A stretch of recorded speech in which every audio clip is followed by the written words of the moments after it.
Assalamualaikum warahmatullahi wabarakatuh. Saya Pinanggilan Abdul Hafiz. Saya dari prodi jurusan Pendidikan Seni Rupa akan mempresentasikan rancangan pendidikan saya.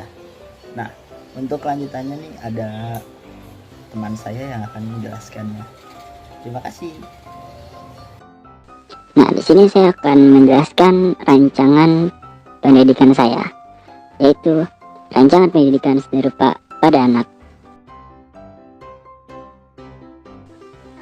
Seni rupa berfungsi sebagai media ekspresi, media komunikasi, media pengembangan bakat, bahkan media pendidikan kepada anak.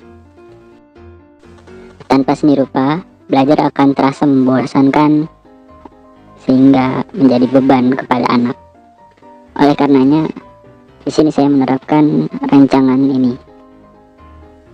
Konsep pendidikan seni rupa saya, pertama-tama, pendidikan seni rupa sesungguhnya merupakan istilah yang relatif baru digunakan dalam dunia persekolahan.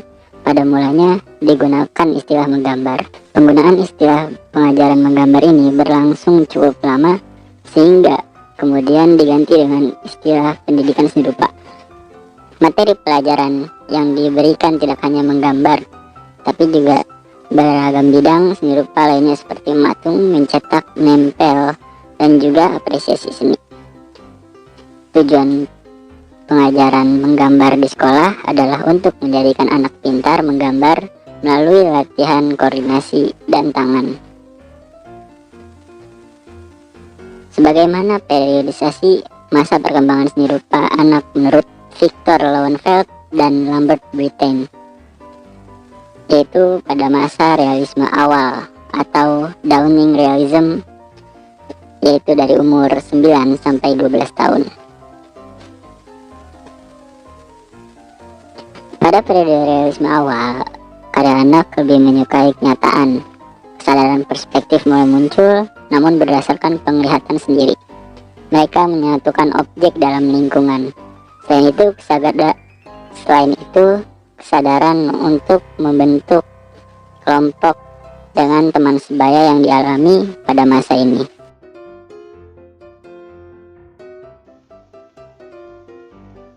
Nah, rancangan utamanya yaitu ada pertama, pendekatan serta pengenalan.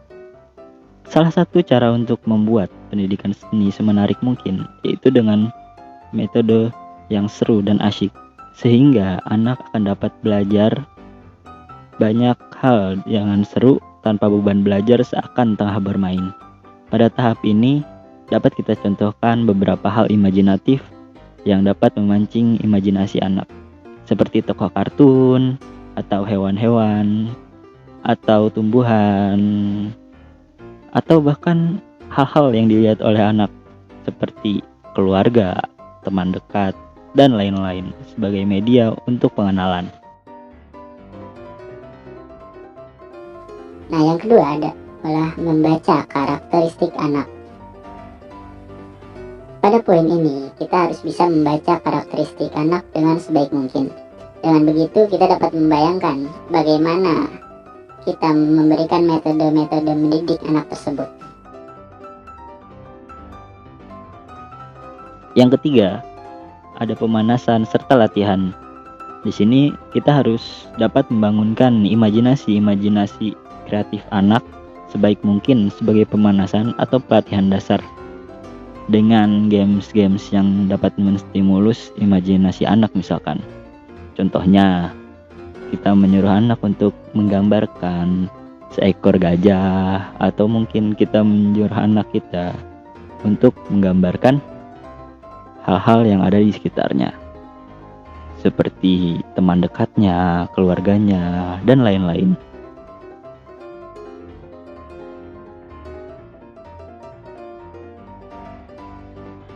Berikutnya, kita dapat mulai menerapkan rancangan inti dari pembelajaran yang saya buat, yaitu menggambar seru, atau dengan kata lain, menggambarkan sempurnakan imajinasimu.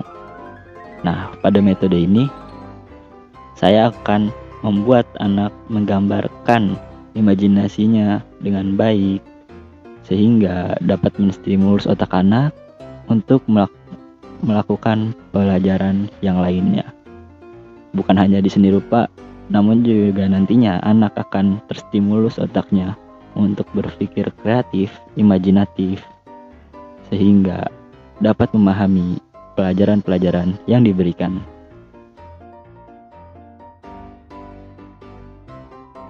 Sekian dari saya, terima kasih.